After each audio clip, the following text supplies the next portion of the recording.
Congress Party da Leiriba Opposition ge MLA Mangana miyam gidamakta amadi Manipur ge Yaifonaba gidamak tangai fadrabadi Resign Tounanaba Sem Saduna lay haina hannagi Chief Minister CLP Leader Okram Ibobina mahaki Thawbal Kendra amadi Khangabok Kendra ge miyamda fongdokkhre wafumasi ngarang yachang lakpa nubidangi matamda miyamna Thawbal athokpam makha laikai da Leiriba MLA Okram Ibobi amasung machanupa MLA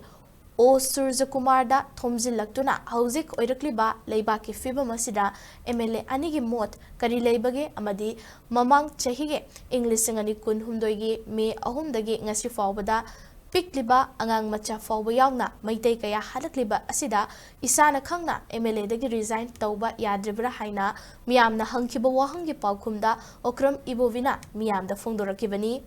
Miyamna MLA Anibu Unaba Chatpa Aduda MLA Animak Yumda Leiram Kide Adubo Telephone gi Kuthangda Miyamna Hanglakpa Aduki Paukum Piruna O Ibobina Makhatana Fongdorakpada Center Amadi State Lengak Asina Manipurda Law and Order gi Fibam totally fail Oihaliba Sidi Yamna Pende Masina Maramoiduna Irangasi Ngasi Fawba Leptana Thokanbadi Party gi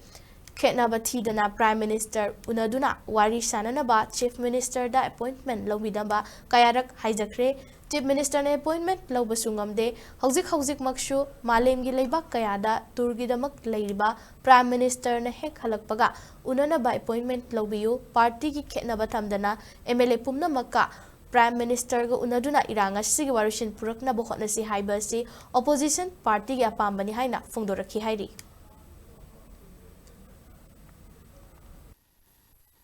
Government ji natabida MLA ama uina kari tawbi ka take hojik asi kumba phibam sida leira pawbuda kari thawdang lobi ka take asi asim tang parts ai biu khaba ngang sahi phabi wangang mama gi matha da ko tonga matri bi ko yu thamoi ji kai mi choi uni buda ba ko aduna tawbi haji Prime Minister na Home Minister da masini ai da sahi ama pakhai mamang da Home Minister meeting to ka dai da hai khabne ba koi di ne hana da ki du mahai na kari gino sing mantri ani wo ada phamaga adili da phamaga sum thammi si kari gino ba mantri ani si uju bo na pukte be khel lo ji kari gino ba